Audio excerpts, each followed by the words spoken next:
Thank you very much. I think first, please a hand for Terry Aiken, your senior curator. I mean, they do a great job. We are extremely flattered to be included into this series. We are following some great speakers and great programs. We are, however, he did leave one thing out. We hold the air and land speed record in the C5 as a crew, and I just wanted to put that forward right up front. Now, normally we are very happy to entertain interjections, but they've asked in this particular case to hold your questions till the end. But please do come back to us with anything that you would like to hear further on the subject. And yes, Colonel, Chief Master Sergeant, but it wasn't always that way. This was Captain and Lieutenant, and so and we had a sergeant that was you were a senior then, I think. That's correct. So all of us continued in our Air Force careers, and as he pointed out, we didn't do anything out of the unusual to get ourselves into the position to go on this flight. But what we'd like to do is take, myself, I was a C-5 aircraft commander, and how we left Travis Air Force Base, Ray and I, and a crew of 29 total people, and we went on this mission. And when we got to the Philippines, we were informed of the change in plans, and we picked up Lieutenant Aune, who was relatively new in the Air Force. She came in as a first lieutenant.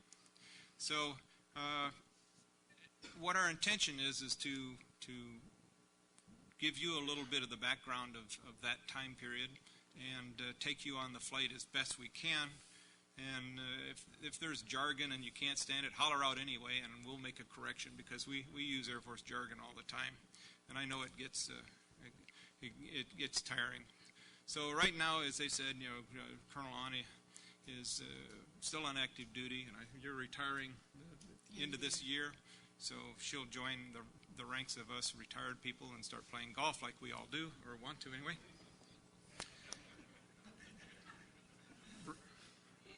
Ray, of course, works for AVX Air and is keeping AVX Air airborne. And, can I say it that way? That's correct. And at any rate, and as you said, I'm doing the Airlift Tanker Association. Got any of my Airlift Tanker Association members out here? Okay. Any C5 crew members out here? Oh, good. Some more people to keep us honest. But this is, as he said, this is a story about a bunch of ordinary people. We didn't ask for this mission. We weren't picked for this mission. We just showed up that day, and other C5 crew members would have done the same thing, if not as well, maybe perhaps better. But that day we had a group of people that did everything right the first time, which was great. So let me give you the basic plot line so that you understand what we're talking about. We're back in April 1975, and Saigon is falling. I don't know about you guys, but I was a captain and I was oblivious, but we'll get back to that. We left Travis to go to Hickam. Let me see what we got here. This is, by the way, is the inside of the airplane. I usually throw this in just as an interjection because some people don't realize how big a C5 is. It can hold 6 buses. You can take 6 tour buses and drive them in there, drive 2x2 in this thing. And I know that as a loadmaster, Ray Snedegar has done just that. So it's a great airplane. We left Travis and then went to Hickam, had some maintenance problems, and went on to Guam, and then to the Philippines. We picked up Colonel Aune and went into Saigon, offloaded the howitzers that we had picked up. We had a really big load, important load of weapons going into Saigon. And so with that, they waived everything and just sent us on straight in. But normally they would have offloaded, because of the dangerous missile threat to big airplanes, they would have offloaded us and put the howitzers on smaller airplanes. This time they didn't do that, which was very odd. And we offloaded them, onloaded orphans, 12 minutes out. We had a rapid decompression. The rapid decompression was caused by the rear doors going out of the airplane, and when they left, they took all of the doors in the back, and the doors, when they left, took all of the flight controls to the tail, so that we had no way to control any of the control surfaces on the back. Bottom line, that day, 314 people on board, 176 lived, and 138 people died. So we're going to show you that trip. And we've got distortion, I'm sure. We always say we're suffering from CRS, can't remember stuff. And time has changed some of the facts, of course, and some of the facts we're absolutely certain. We were just talking the other day, something I was absolutely certain about. I talked to him, I said, oh, I wasn't right at all. So we enjoy getting together. This is as much for us as it is for you, because we learn from each other what we're doing. But what you're seeing here on this slide, just so that you can see, there is Saigon up in the corner. We went 12 minutes out, had a rapid decompression, turned around, went back, made it almost to the field, and crashed. You'll see this slide again. Okay, how did we get ourselves into this fine fix? Well, the U.S. military was just about all gone from Vietnam in 1975. And about 5 days before Da Nang had fallen, and about a week after that is when you saw in fact I'll show you the picture of that's a pretty famous picture that shows the people being airlifted or off the Saigon embassy roof. Only it's really not the embassy, it was an apartment building, but all the press says it was the Saigon embassy. But that was the last time that people were able to get out. So we were right in that window from the time that everything was about to happen, our flight, and then everything was over, and it was in a relatively short time. So, as I said, we uploaded the howitzers at Warner Robins, and for me it was pretty much of a normal mission, and except I was getting a line check, and crew members would understand getting a line check is never a normal activity, and so everything was being scrutinized, and I couldn't do anything wrong. And Ray was reminding me a little story about, we had a dollar ride guy. Dollar ride is the very first ride, and he showed up in the squadron. And now Ray is Snedegar, so Ray started making suggestions. Well, since I was a standards guy, I noticed that he was wearing combat boots or jungle boots, which at that time in the command we were not allowed to wear unless you were actually in combat. Since Captain Traynor was getting a check route, I reminded him that one of his crew members had the wrong type of shoes on. He couldn't wear those jungle boots, and so Captain Traynor sent him home to get get another pair of boots. At that time, the pilots could fly either in boots or low quarters or his dress shoes. And unfortunately, he made the selection to bring his dress. He wore his dress shoes back on this flight. If there was ever a time you could have used your combat boots. And if we forget it, remind me later to tell you the other end of this story after the crash, what he told me. So we went on from there. We went to Hickam, and I think Ray had a premonition, so he jumped ship. They brought out this new bird, the one that ended up going all the way in, and it had a windshield heat problem. And the windshield heat is important on an airplane, not just to keep the frost off of it, but it's also to make it resilient to bird strikes and anything else that might be, nasties in the air. So they asked us if we would take this to Guam and get it fixed there because of high priority cargo. We agreed, and off we went. So we got to Guam, and we were told, by the way, you're through flighting Guam, and you're going on to the Philippines.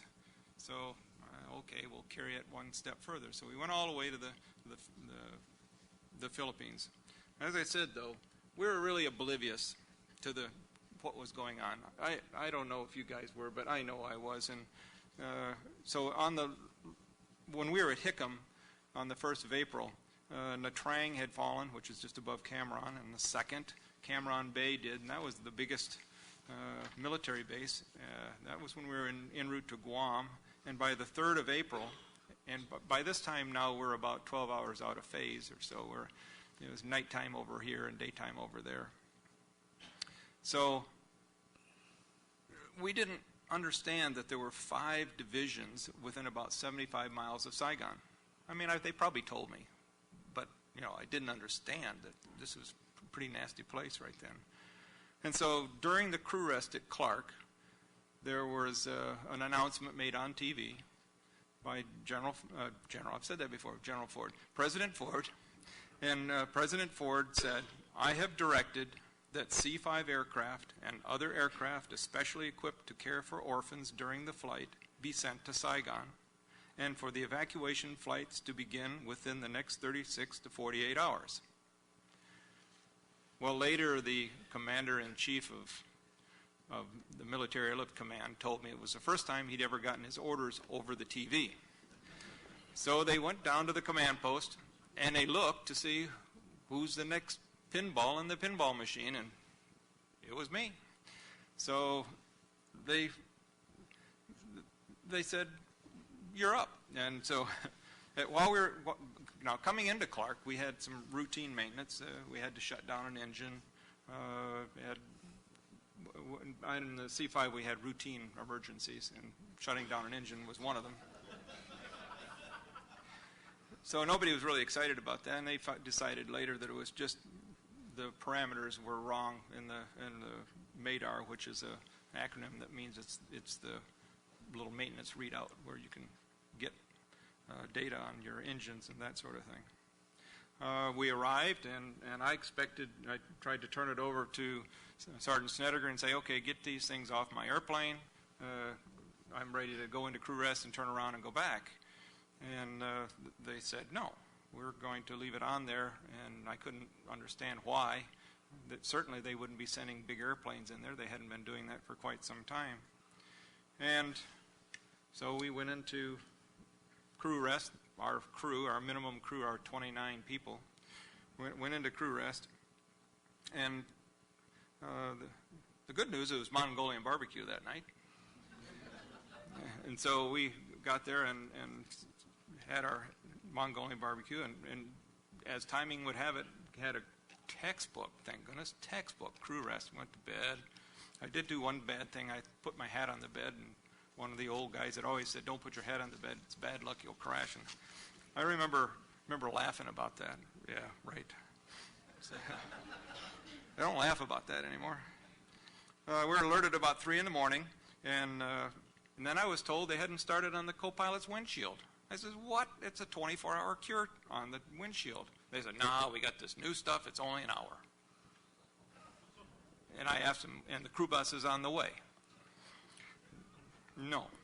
But yes, they said, "Got a new sealant. They're going to do this." So I went down to the Dark 30, down to the Clark cafeteria there in the base ops, and I had a Blitzburger, and which is a wonderful hamburger with lots of hot sauce on it. It's always good for breakfast. And I got a call from 22nd Air Force, and 22nd Air Force said they wanted to talk to me. So I went back to the telephone and started talking to these guys, and they said, "Well, how many people can you take out of Saigon?" And I'm clueless, and I said, "Well, we've got 76 seats upstairs. And we could put some people in our relief crew compartment, but we don't usually ever put anybody there. It's too noisy." No. How many people could you really take? You mean like floor load? And they said, "Well, you're pretty sharp for a captain." So I gave him the max salute. Don't know. So Ray and I went out and started pacing off the tie-down rings. Tell them our little experiences with that, right? Okay. At that point, we were asking, who are we bringing out of here? Are we bringing out, male adults or American adults? Are we bringing out babies? Are we bringing out Vietnamese? No one seemed to know. So and I'd had some experience in combat loading in 130s in Vietnam, so I'm trying to figure out what I'm going to do here.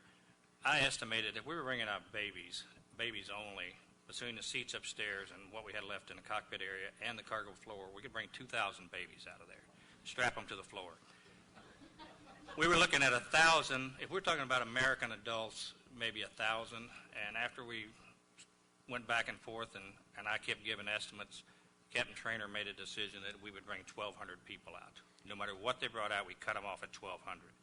So that was the decision made that day. And had they have been ready, we would have brought 1,200 people out, I think. We had a lot of room on there. And then they said, well, if you're going to take out all these people, what do you need to do that?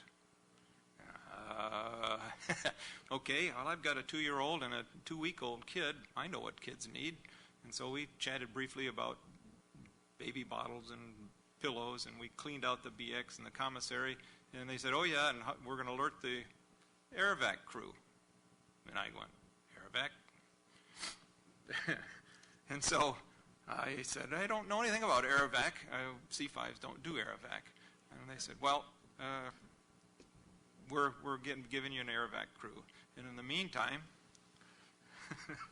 Trelawney was invited in the last few moments of her alert window to come fly with us. Yes. You heard what their story is up to this point.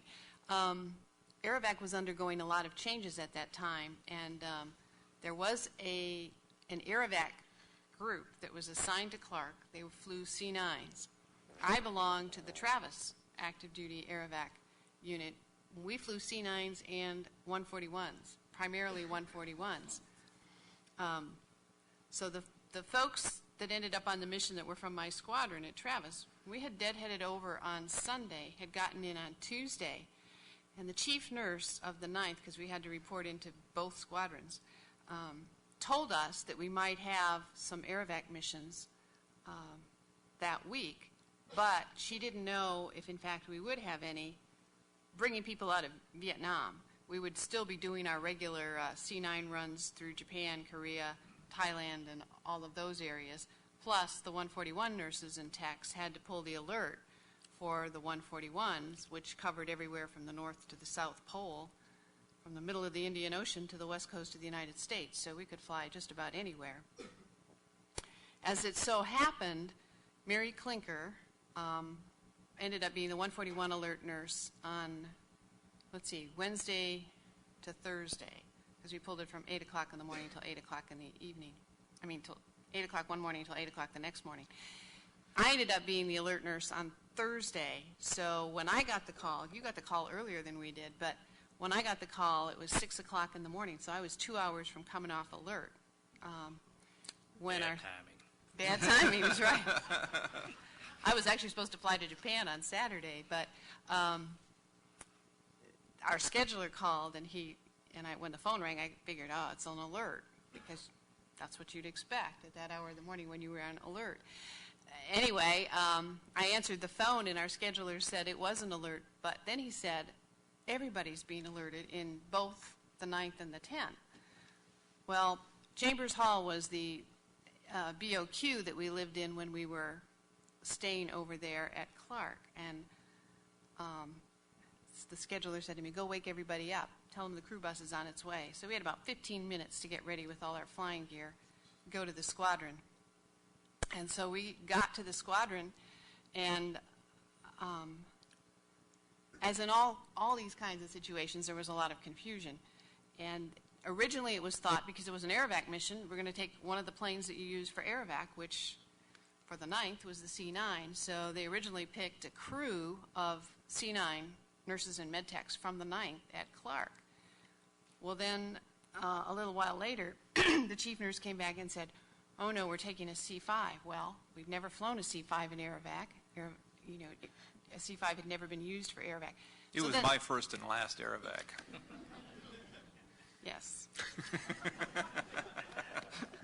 Well, when I went out to the plane, to get a little ahead of the story, I introduced myself, because there's a certain briefing the aircraft commander gives to the med crew, and there's a certain briefing the medical crew director gives to the flight crew on air-evac missions. And when I introduced myself and said I introduced my crew, my other nurse and my 3 med techs, he said, well, hi, I'm Bud Traynor, and I've never flown an air-evac mission in my life. So tell me what I have to do. I don't know if you remember saying that to me. I probably did. But anyway, we didn't know what we were going to be taking out of Saigon. We didn't know for sure that it was all infants or children. So we gathered up our Medgear kits, which at that time we carried in these big blue metal boxes, really, and drug those out with us to the aircraft.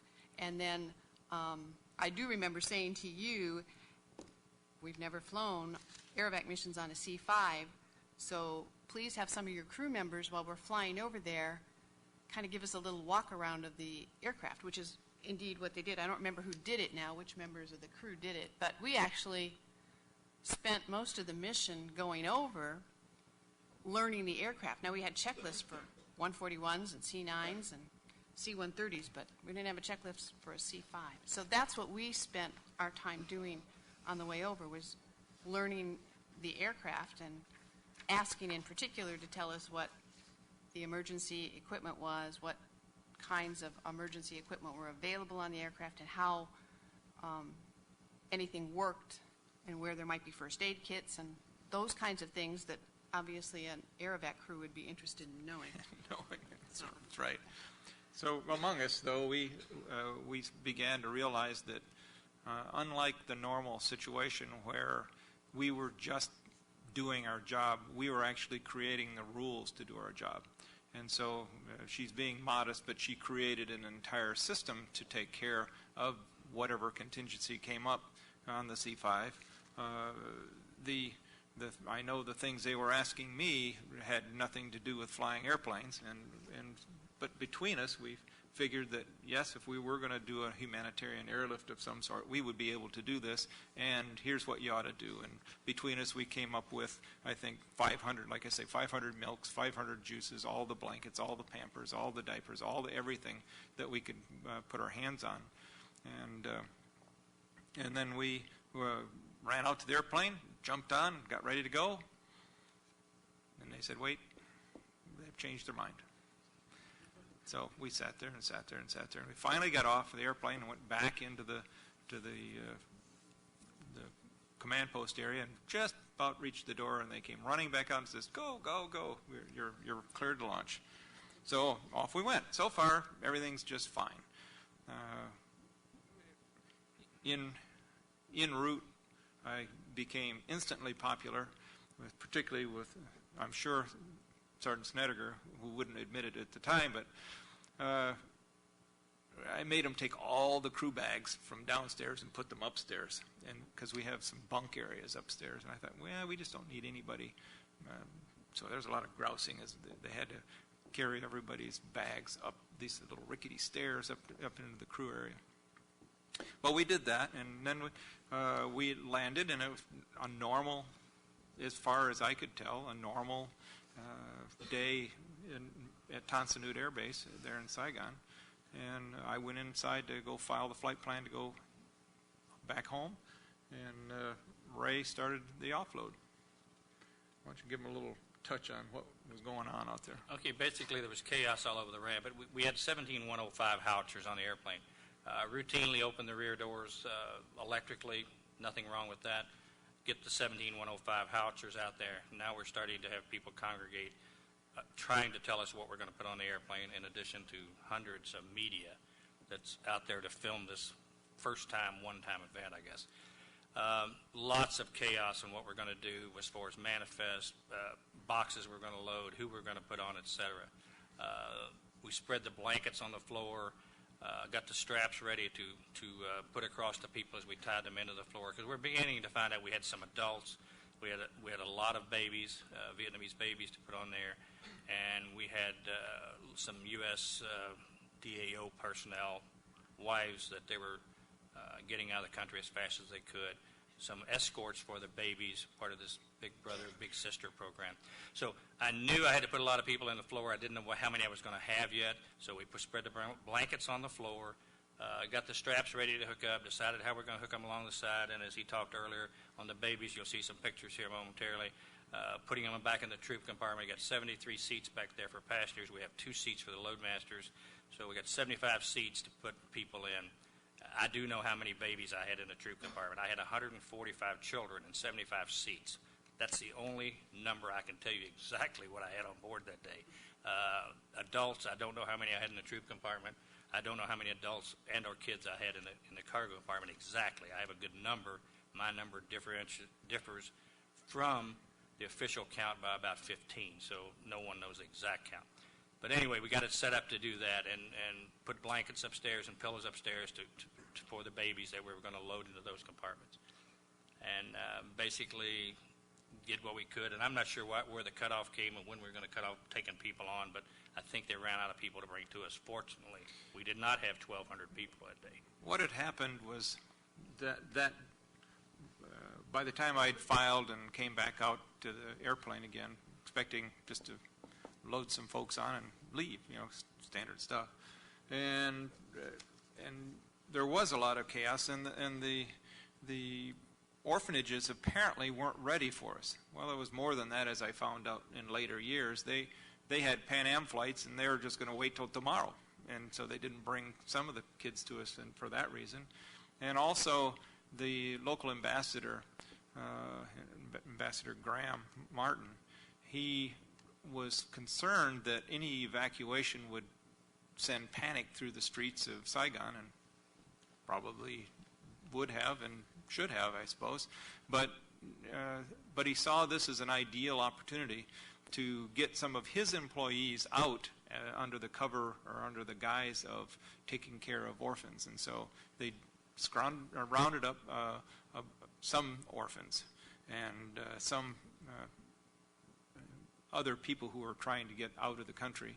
And we loaded them all on. And as Ray said, we had a lot of press out there. I've never seen any of the pictures that the press, I'd like to find them, that the press has in their archives, because we let them come through the cargo compartment, put a crew member with each person from the media, and they filmed the inside of the cargo compartment. And we went in one end door and went out the other. And we had, as Ray said, we had 40 USDAO sponsors and children. This is the way upstairs that we took care of most of the kids. Now, what we did was we took the ones that were young enough not to undo their seatbelt. If they could undo the seatbelt, they went downstairs and somebody else came up. I also have to say that the people upstairs are the ones that survived, and the people downstairs basically did not. So these are the lucky ones, and so the kids that survived, none of them have any recollection of the C-5 trip home because they are all too young. And there are 145 children in those 75 seats there. So we'd go kid, juice, milk, seatbelt, blanket, and there are interesting anecdotes with that. There were several adults upstairs, but none of them had seats, so they were all sitting braced in between the seats. And later, that would prove to be fatal for those people who got up. We had two impacts, first and second impact, and the people who got up, a couple of them in the middle of our skidding across the ground, going airborne and landing again, they were injured and subsequently died. The people basically upstairs, though, survived, and the people basically downstairs did not. I'm going to play for you next a video that I stole from History Channel. I actually bought a copy of it, but it's very interesting. Some of the stuff applies to us and some of the stuff does not. But it shows our actual airplane. And so let me... The North Vietnamese Army began to close in on Saigon. Fortunately, as the U.S. 7th Fleet arrived off the coast for the final evacuation of South Vietnam, a team of veteran Air America pilots was still in the country. We're working out of Saigon. We still ran our operations for whatever the customer required of us. It wasn't until, I would say, maybe a week or two before the evacuation began that we realized that we're getting near the end of the operation. When Air America closed down its operations in Laos, Jess went to work for the Defense Attaché office in Saigon. During the chaos and confusion of those final days, orphans of all ages were bussed into the Saigon airport and loaded onto large transports for evacuation. As Jess assisted in the loading of one of these planes, his leg was broken in the crush of South Vietnamese civilians and soldiers fighting to get on board.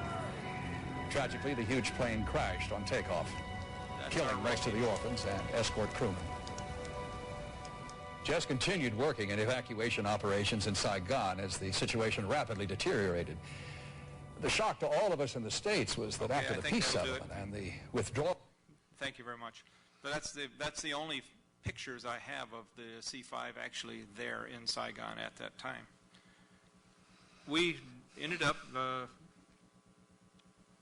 pretty much getting everybody put on the airplane, and did you have any other observations on the ground?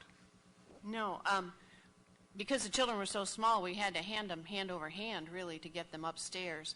At the very last minute, we added another medical crew on board. So in addition to the few adults that were upstairs with the children, there was an entire med crew up there, because what I had done originally was split my med crew, and when we added the additional med crew, I split it again so that we'd have a whole med crew upstairs, which includes a whole med crew is 2 nurses and 3 medical technicians, and then a whole med crew downstairs.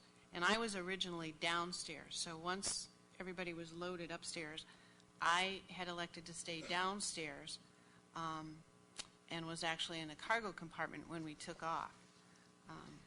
And then, as we were climbing out, a lady who was accompanying the children, and I don't know who she was, but she got very ill on takeoff. And so the med crew members that were downstairs started taking care of her. Well, Ray and I had this discussion about where we were going to put the med kits and where we were going to put the medicines. And since we carried narcotics in our medicine kits, I had opted to put the med kits upstairs. Well, when I needed to go get medication for this lady that got sick, I went upstairs. And so that's how I ended up upstairs, but I was originally not upstairs. And everything seemed fine upstairs in terms of the fact that the children were all strapped into the seats, and with the med crew that was there and the few adults that were there, everything was pretty calm upstairs during the beginning of the flight. We took off. We closed the doors, got them closed. All the indications were that everything was absolutely normal. We took off. I remember complimenting the crew on an outstanding job in organizing the evacuation of these people and through the chaos. And we were then free to talk about other things, and I know that Sergeant Snedegar started quizzing me on altitude restrictions for passengers, and everybody was speculating, and I went back afterwards and was very glad that I'd made all those answers correct, because it ended up on the voice recorder tape, and of course everybody's looking at that very carefully to make sure that we were discussing things correctly. This is a picture of the Mekong Delta. That's what it looks like. It is as featureless sometimes from the air as it appears here. So that's what it looked like on the climb out, going across the Mekong Delta. So that picture would have been about here. We went out about, at that point, about 12 minutes out. There's 93 tons of pressure on the rear door. We're just chatting, and the next thing we know, that door blows out, the back door. It's a classic rapid decompression, just like we'd all trained in the simulator, in the altitude chamber. And the cockpit filled with fog. My rudder pedals jammed back and forth. And so within this fog, I'm saying, oh my God, the co-pilot's window is going to be in his lap. Because remember, I thought the 1 hour seal wasn't good enough for this window. So I looked over at the co-pilot, and he's putting on his oxygen mask, and I said, that's probably a good idea too. So I put on my oxygen mask, and just as I did that, the troop compartment checked in just like they're supposed to. Everybody absolutely calm, cool and collected. Sergeant Snedegar runs up to me, and I send him downstairs to go see what happened. because nobody seems to know. The troop compartment just tells me that everything's okay, but there's nothing. The tail is missing, and there's nothing down below. So let me give you a picture of the door here. And Ray, if you wouldn't mind running them through a little bit of the locks and stuff. On the C5, there are 2 bell cranks on each side. There's 7 locks, 3 here, 4 back here. And there's a bell crank that controls the first 3 locks, a bell crank that controls the last 4 locks. When this door was rigged at Travis, when they had taken a bell crank off of this airplane, went to airplane B, let's call it, took a bell crank on it, put off of it to put back on this airplane again, which came back to A. We found out you can't cannibalize these parts on a C5. We didn't know that at the time. Anyway, when they put it back together, they did not re-rig the door. They were directed to go ahead and sign it off. They ran it through 6 times manually, and we know now they probably cracked that bell crank because it was a little bit too small. Anytime there's more than 1 lock in sequence unlocked on this thing and you're under pressure, if you reach enough pressure, something's got to give. What happened was the bell crank on these first 3 locks broke, released 3 locks. Now we have 4 locks on the right-hand side holding this door and 7 locks on the left-hand side, which was our downfall because it held it momentarily long enough at 23,400 feet when it broke. It let the pressure door come down, which he'll explain, go back up and cut the control cables. But that's essentially what happened to it. These first 3 locks released. Those 4 held. These 7 held. There you go. Again. And to back up a little bit to show you the day in the life of a normal loadmaster's job, I had made the takeoff, as Colonel Aune talks about in the cargo compartment too, same way I did in 130, standing in the left troop door. We were down there with all these people. She's down there. One of the decisions that were made earlier in the day that she just mentioned was the fact of what are we going to do with these narcotics. She had elected to take them upstairs to the troop compartment, which that's why she's here today. Had she have stayed downstairs, she would not be here probably. She made a decision to go get the narcotics or whatever drugs she needed for this lady that was having the situation in the cargo compartment. It was what put her upstairs to the area that was safe. When I go forward and after the rapid decompression, Colonel Traynor sends me to the cargo compartment to assess what's going on. Now, the story he got from the troop compartment, everything's under control, was certainly not the story in the cargo compartment with all these people strapped to the floor and these babies and things down there, and the back end's gone out of the airplane. And I'll always remember when I started to go down the ladder out of the cockpit and I looked to the back, the first thing that popped in my mind was spaghetti, because all I could see was control cables dangling out the back of the airplane. The doors are gone, the ramp is gone, and there's hydraulic fluid pumping. So I have this thought in my head of spaghetti for some reason, all this red hydraulic fluid pumping. This time we're going down in the left wing. I'm trying to crawl through people, over top of people to get to the back of the airplane to see what I can see. The thing that sticks in my mind, this ramp ripped off, when these came off, ripped off right, here's the winch well, it ripped off all the way across here. Oops. All of that back, this is gone, these doors are dangling back here, and the pressure door is gone, and this ramp is gone. We had tied down bags on this ramp right here and put a tie-down strap from a ring here to here. The thing that sticks in my mind is the ramp's gone across here, but these bags that are sitting here are still sitting there. They haven't moved. The back of the ramp is gone. There's nothing holding those bags that are sitting there in place. They haven't moved left, right, or anything. They're still sitting there. I don't understand it. At this point, I'm deciding I'm going to go back up. There's people crying to me that their babies are missing, and I can see straps flapping with nothing under them, so I'm assuming that a baby had been sucked out. We have a flight engineer who left the airplane at the rapid decompression in the same area that these straps were at. So we think a vortex came around, broke this off, came around into the center of the airplane and possibly pulled him out, plus others possibly. Okay. Well, there's an interphone panel right in this corner, and that's where the guy was standing when the engineer was standing when we had the rapid decompression. But at that point, I do not know the flight engineer's gone, and I don't know anyone has gone out of the airplane other than I can see some empty spots where somebody had been. I survey the situation, go back upstairs and tell him, try to tell him what's going on. Everybody's in a panic in the cargo compartment as far as the passengers because they can see out of the airplane, they can see the ocean, something that she's been looking at from the troop compartment. And I'm trying to reassure them, thinking we're going back to Saigon. I'm not on headset.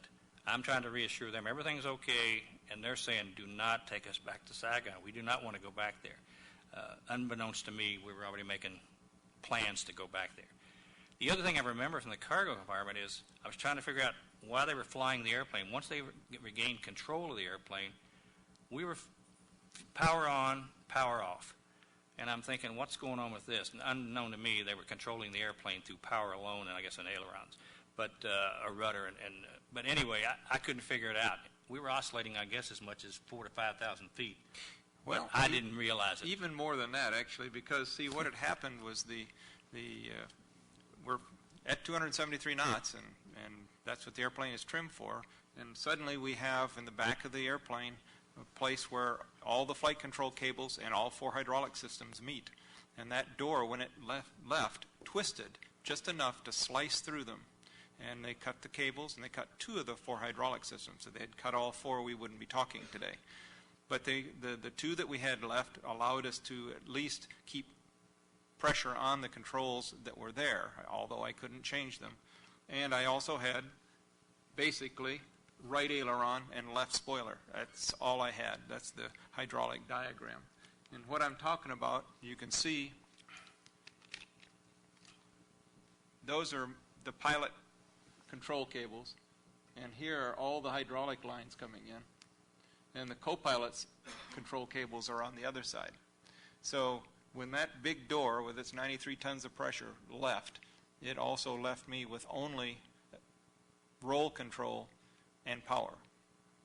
So what's at an altitude, what's the procedure for going down? You roll off on a wing and turn around, nose low, and head for 10,000 feet, because that's the standard altitude, so that you can fly forever at 10,000 without oxygen problems. Well, we got to 10,000, and we got faster and faster and faster, and pretty soon we start going up. And whoa, now we're going straight up. And it's phugoid oscillation, because we had gotten very fast.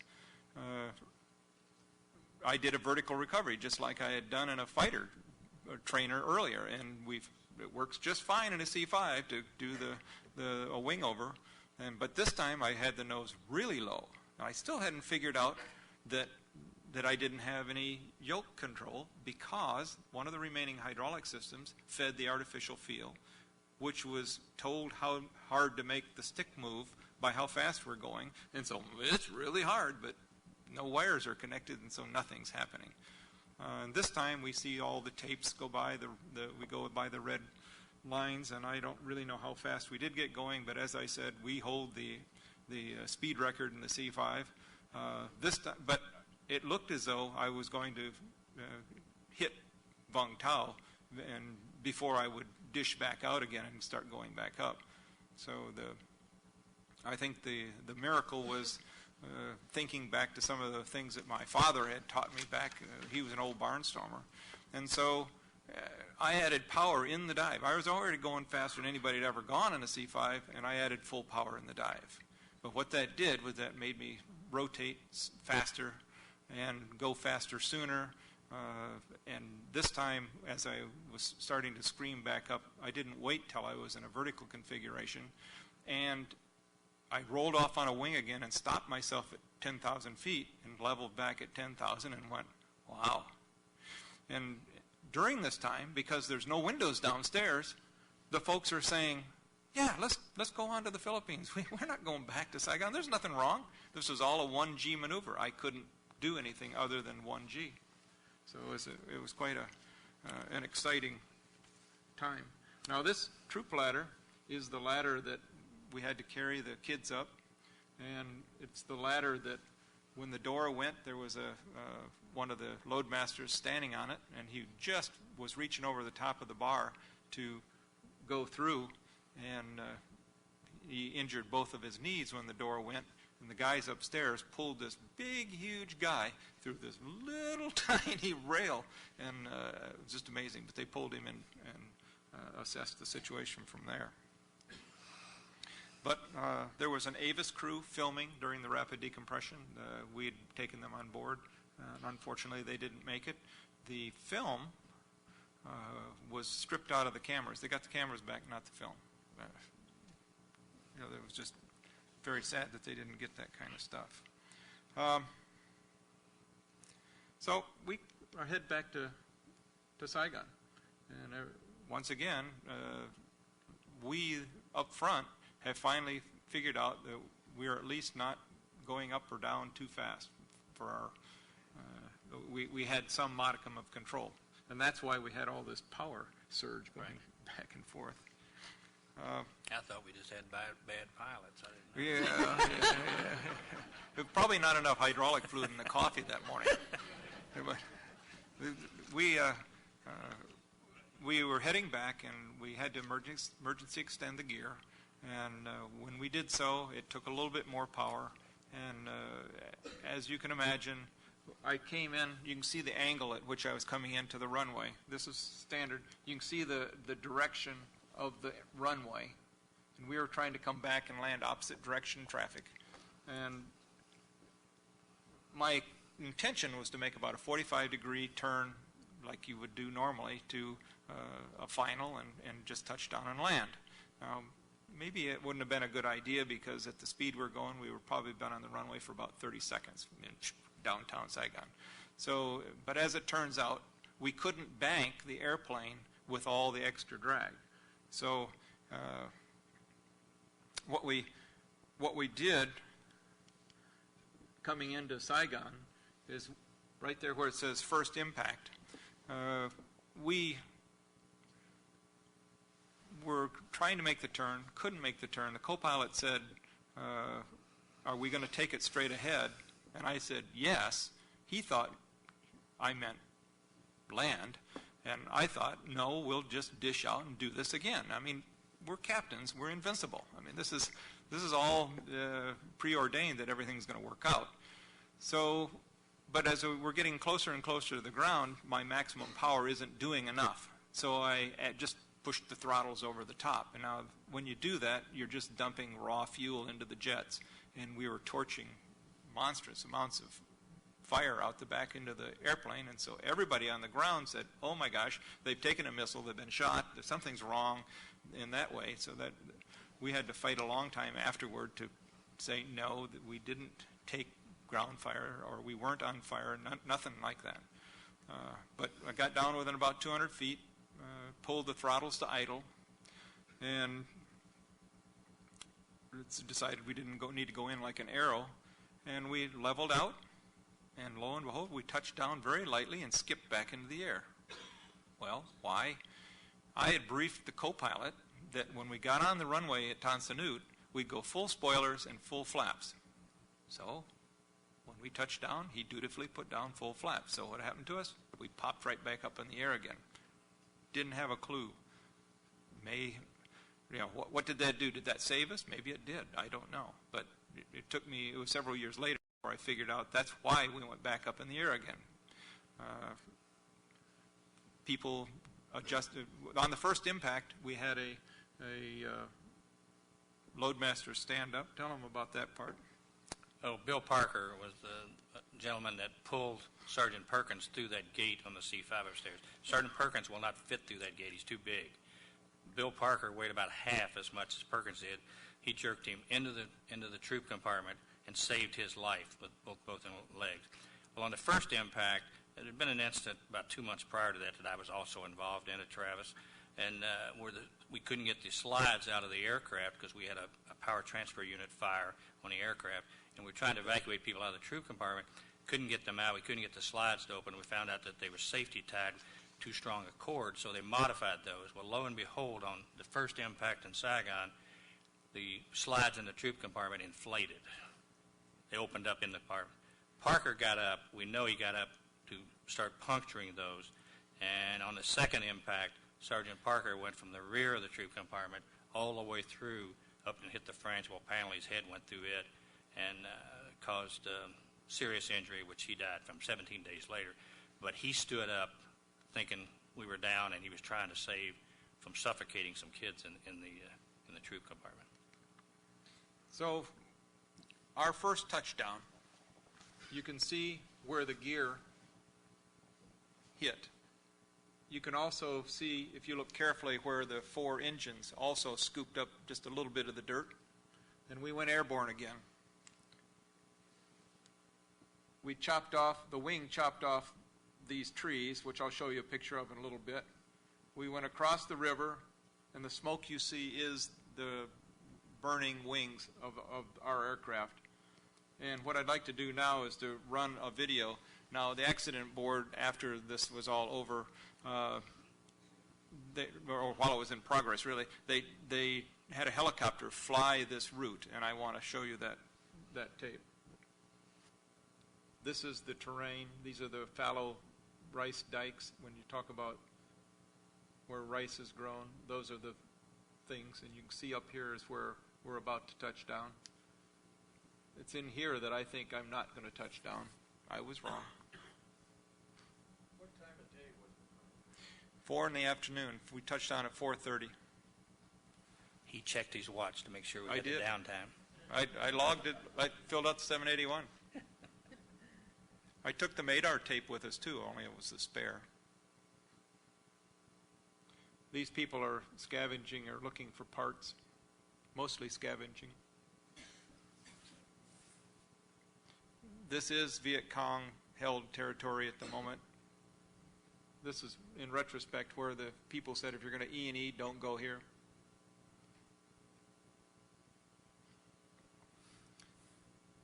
And what we're coming up on is the Saigon River.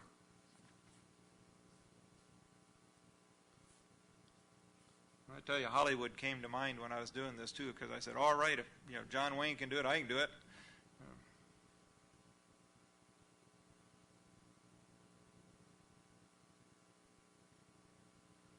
Went across the river, and we're going to touch down right here.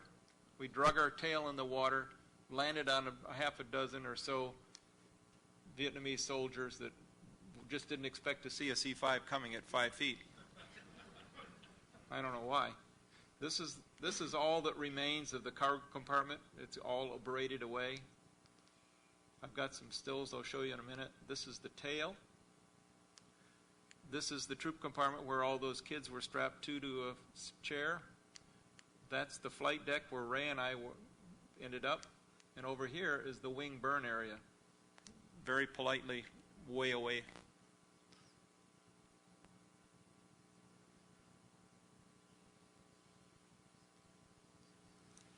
Makes you wonder why we're here, right? What speed was the impact? We were trimmed for 273 knots. Our speed had to be 273 knots almost no matter what we were doing in unaccelerated flight. So we were right there, and that's about 300 miles an hour.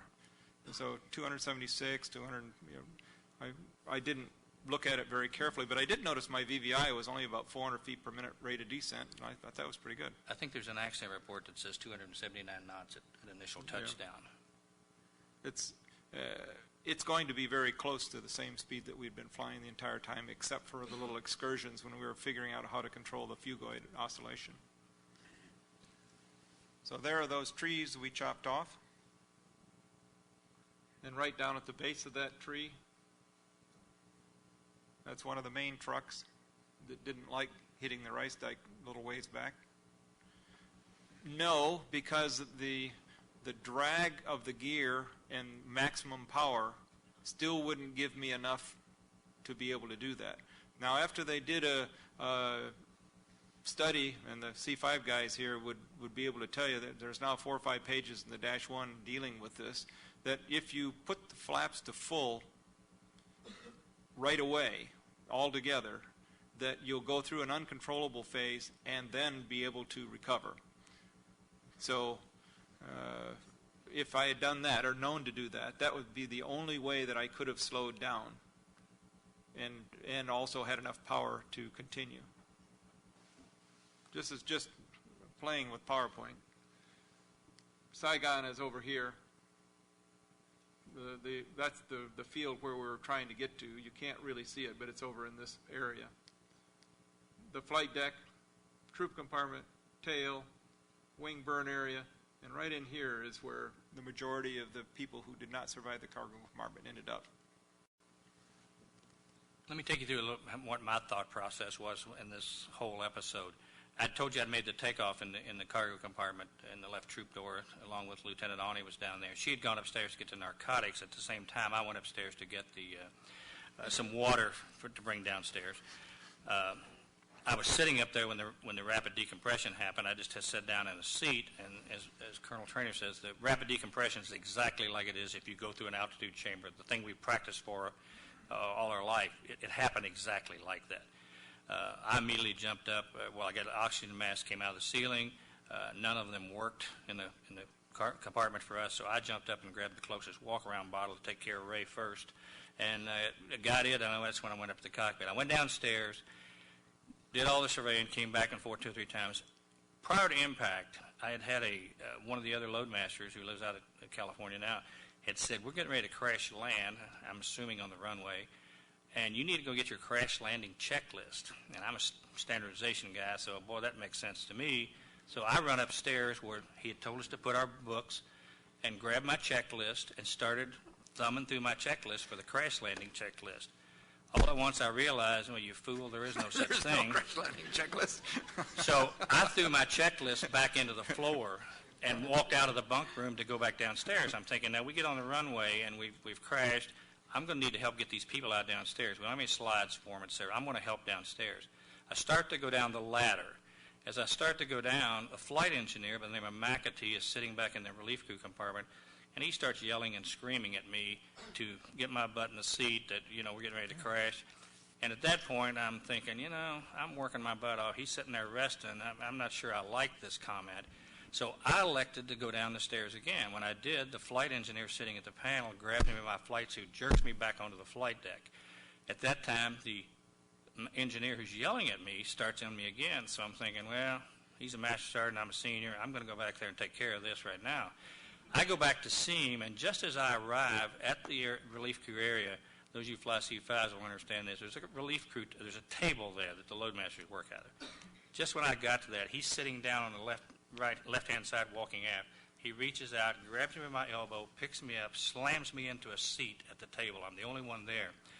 About the time I hit the seat, I can hear the ground coming up. It's screaming at me. We're going so fast, and we're going into the ground so quickly that I realize we're real close. So I reached for a seatbelt, and any of you even got on an airline will know you can't find your seatbelt. It's never right. I found it exactly, snapped it. Snapped it exactly about the time we impacted. It's out to here, so I'm floating in it. On the impact, the first one he's talking about was, it's a little harder than a smooth landing he talked about, but it was, I've had landings like that before. Not flying with me. Not flying with him. And on that impact, everything's in real time, the lights are on, and I'm real happy because, boy, we're on the ground. I'm happy now. Then I realized we're getting airborne again. Now, that's when we're climbing back through these trees. We're taking these trees out. Well, I look out the window. I'm not on headset. I don't know what's going on. And I see water below me. And he just landed short. He's just getting us back up over this water. I didn't know we were crossing a river at that point. And then he's going to set it back down. Well, I look out, and those of you who have heard stories about the C-5 and the bad wing on it. Well, I saw that left wing, the tip of it, go out of sight going down, and I saw it go out of sight going back up. So I know there's a lot of flex in that wing. It's still on the airplane at this point. We're jumping the river. We hit the second time. It's solid. It's real solid. At that point, the lights go out in the airplane. The airplane starts coming apart on me. It's flying by me. I'm sitting at this table. I've got my arms braced under it. I got my feet braced on a seat on the other side. Now, keep in mind, I'm the standards guy. I'm the guy that knows it all. I'm checking everybody else. The only thought racing through my mind, when they get to this crash site, I'm in serious trouble. I'm supposed to remove this table and stow it, and I'm supposed to turn those seats around that I'm bracing on, turn them in the other direction. I'm in real serious trouble when they get to this crash site, being the standards guy. Anyway, I kept riding it out. Shortly thereafter, as debris starts passing me, and I think the airplane's all in one piece, I know now the tail's gone. The troop compartment's broken off with her. It's gone. I'm riding the cockpit. The bottom is shredding away. I think it's all in one piece. I feel the airplane coming up, turning to my left. I'm facing aft, and the tail going up, and in my mind, the whole airplane's together. All at once, I don't know if you've been in a near car crash or something, how everything slows down and you go into slow motion. This airplane went into real slow motion. Lights are out. Debris is banging on the table. and I'm in slow motion going up and back. I kept thinking, if this thing will just hurry up, I'm okay. I'm alive. I'm still here. If it would just hurry up, if it would stop. And then I got to thinking, if it would speed up, I'd be alive too. But it never did. It stayed in slow motion for an eternity for me. And I finally realized I was upside down and sliding. And again, I have visions of the airplanes all in one piece. I don't know I'm in a small part of it. And when the airplane stops, there's total silence. I can't hear anything. I'm listening. I'm hanging upside down, and I'm listening for a fire, and I'm smelling for a fire. I don't hear any of that. So I think, okay, I know where I'm at. I released my seatbelt, fell about 4 feet to the ceiling, which was the floor now. And then now I have a concussion in addition to shock.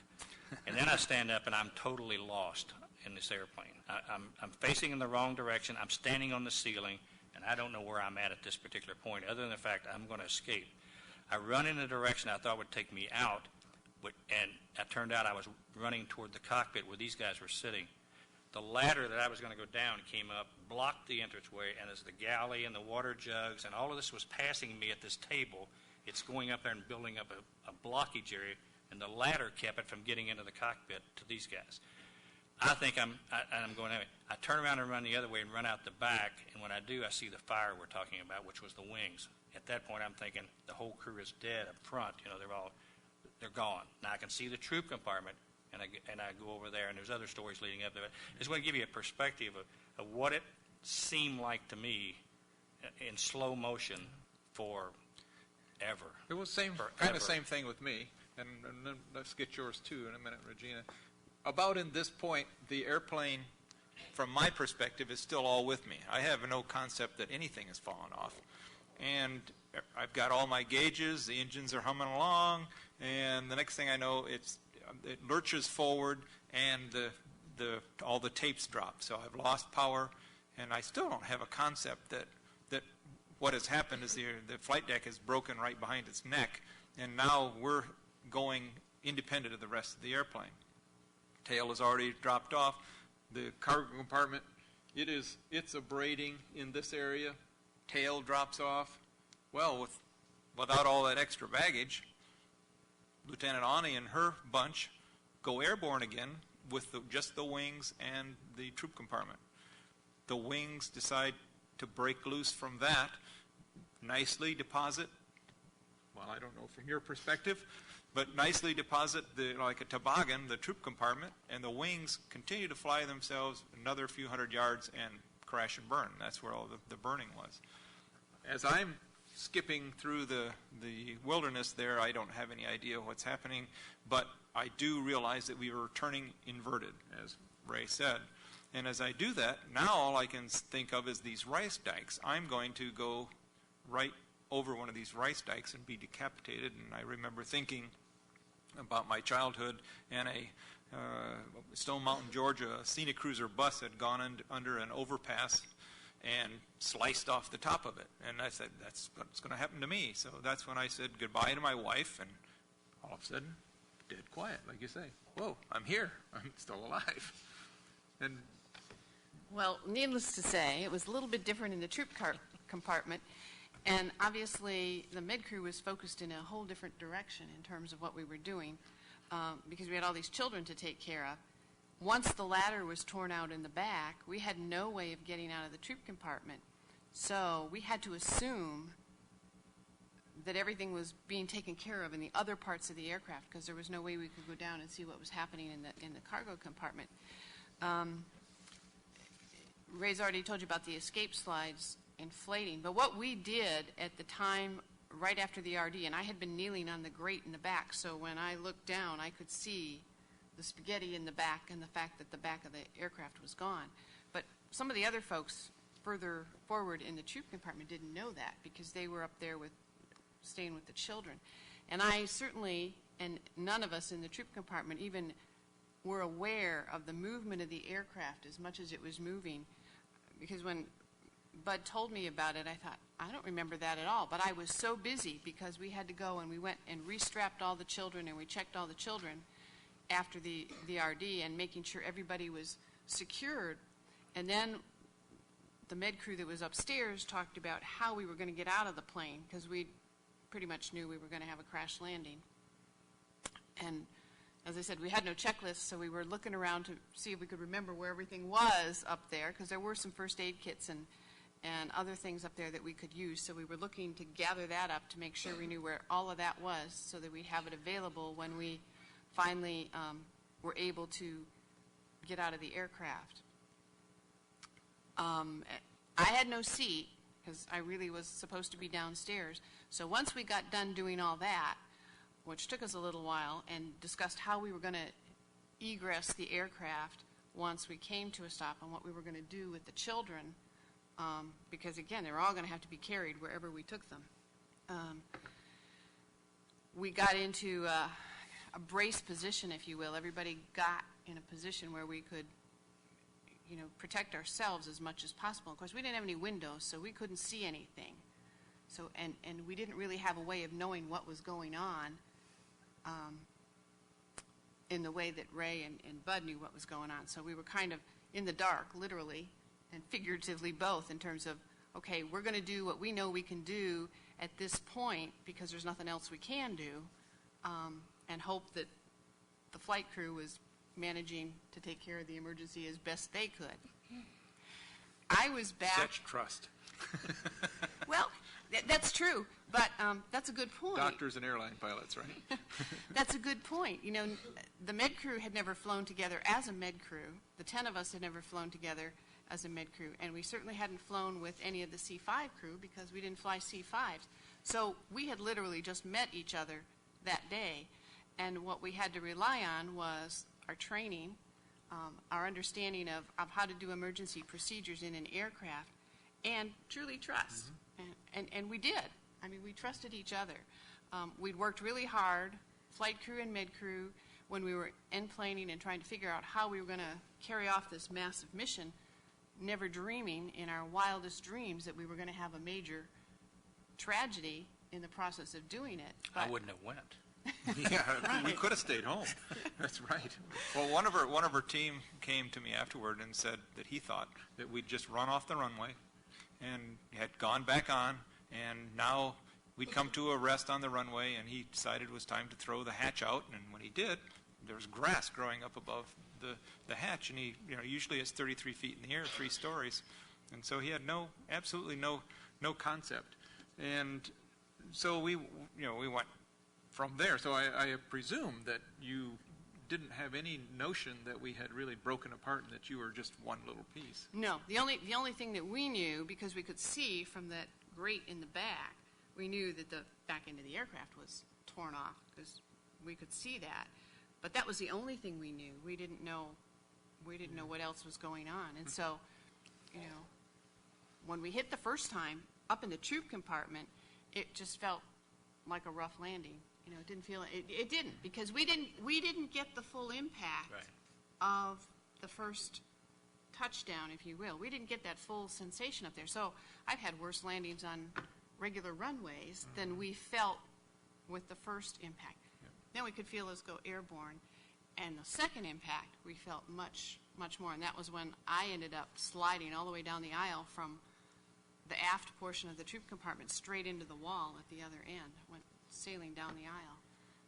So. And broke her leg and collarbone and ankle and a few other things. So we're very happy that she came through that as well as she did. This is the cargo compartment.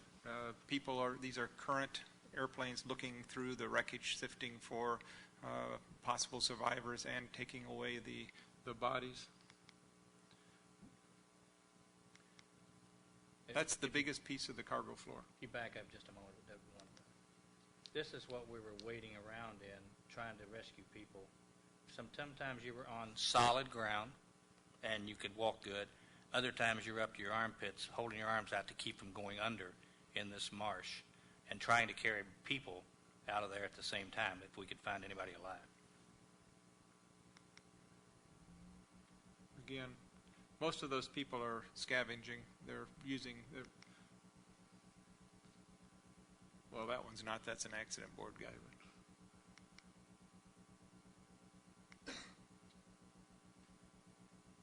remember, those people were strapped to that floor with tie-down straps.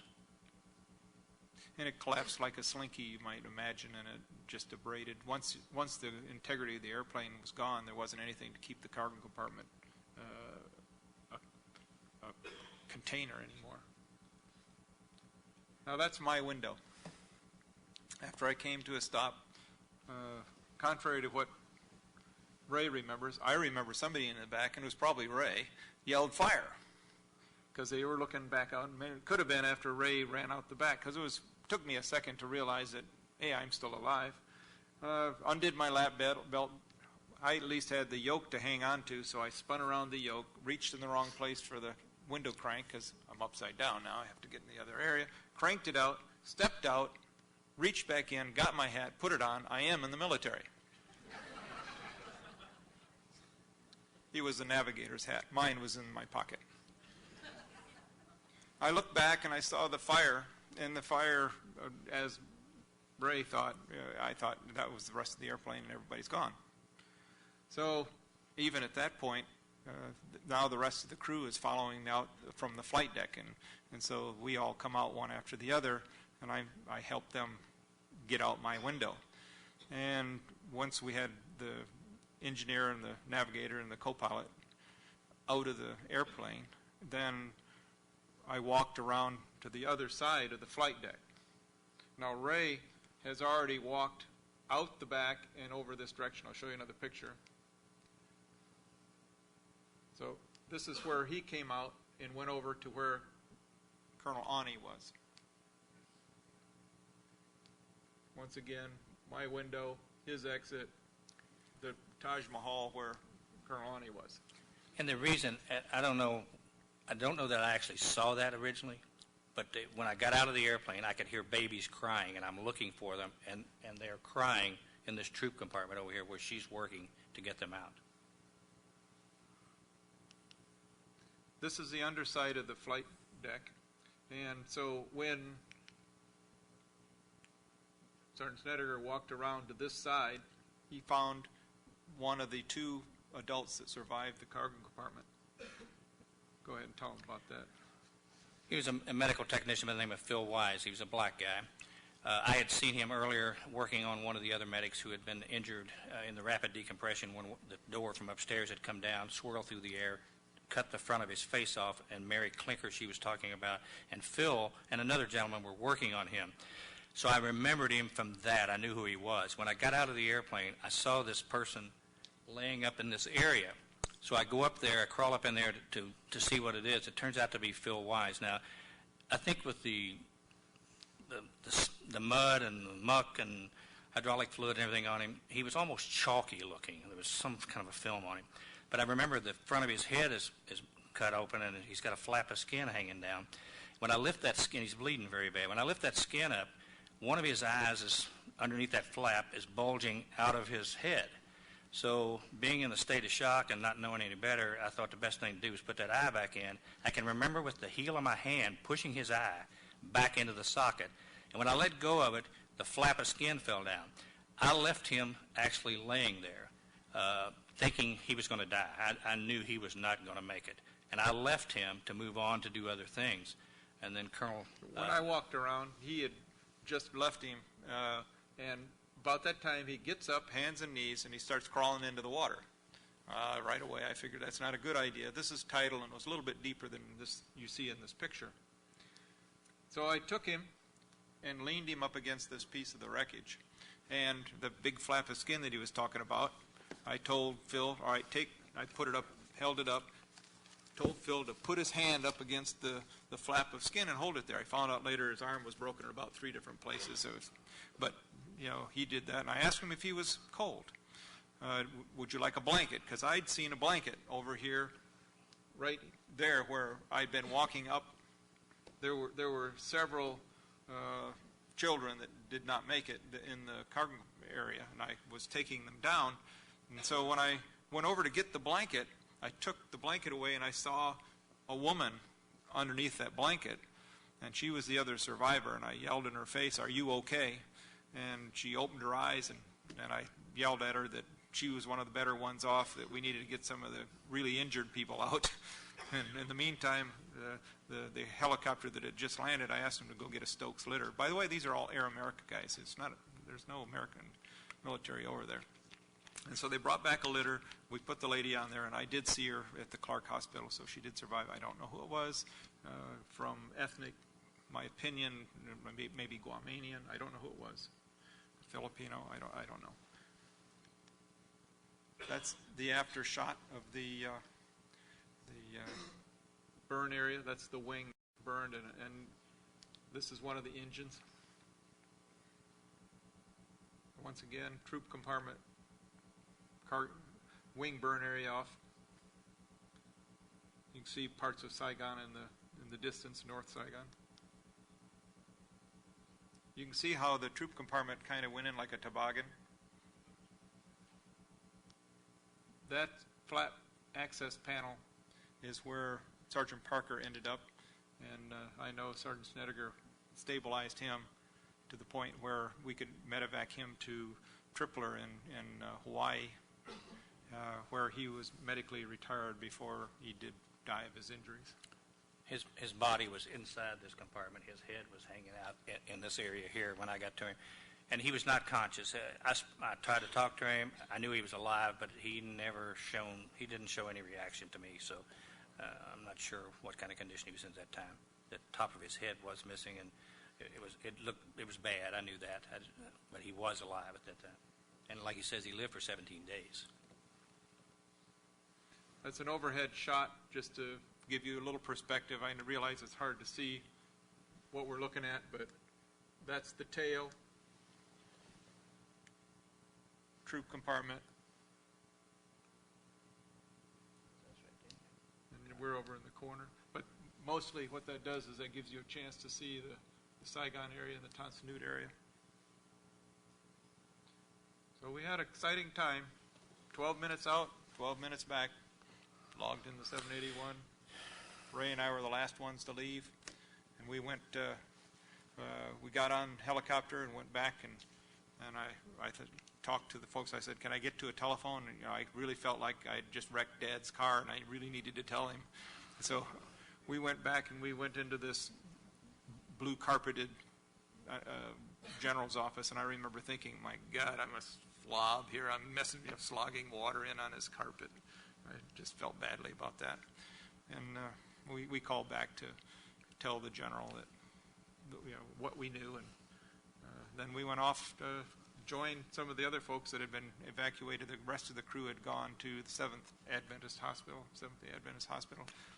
just to be checked out and make sure that those who were not injured weren't really hurting. And then the Air Force sent in a C-9 that night and took some of the injured back to Clark. So I was one of the ones that went back to Clark that night. So by midnight, I was back at Clark, but I had flown back on a C-9. And I don't know what the count was in terms of the numbers that they took back on the C-9, but they used the C-9 alert crew, actually been alerted for another mission, got diverted in flight to come in and pick up some of the survivors of the C-5. They were not told what their mission was till they got there. So they had no idea why they were being diverted from the alert mission that they were started out on, and then ended up coming to Saigon. When they landed, then they were told, the flight crew and the med crew. And that med crew was an alert med crew, so it was one nurse and 2 medical technicians. And they brought some of us back to Clark to the hospital that night. Right. Well, they had us stay. I don't know where you stayed. I stayed in the Gray House. Were you there too? Okay, and I remember that was this big, burly guy. I mean, he's right off of the movie Air America, big guy. And he's got this big gold chain he obviously got in Laos someplace. And he's got a big case of Bud Light, or Budweiser beer or something. He said, man, that was tremendous. Boom, here's some beer. Have it. And boy, was there ever anything I did not want, it was a beer. And so, slam, doors gone. I'm in this bare BOQ. There's nothing in it but a bed, a chest of drawers, green walls, a big air conditioner, and a bathroom with 12-foot ceilings. And I remember going in and turning on the shower, and it took about 5 minutes, it seemed, for the water to leave that shower head and come down and fall on me. And it was cold water, just cold. Didn't care. I took the thing and I walked back out and I realized I was freezing cold and didn't do a pre-flight. There was no towel. So I grabbed the sheet, wrapped myself up in the sheet, and said, you know, I'm probably going into shock. And lay down on the bed, put my feet up on the wall, and went to sleep for about 10 minutes before the first telephone call. Are you talking to the press? They want to know. They called the... Because it's daytime back there. It's nighttime for me. I remember that bare room as being a good place to reflect and think back of what you could have done, should have done, and cry a little bit.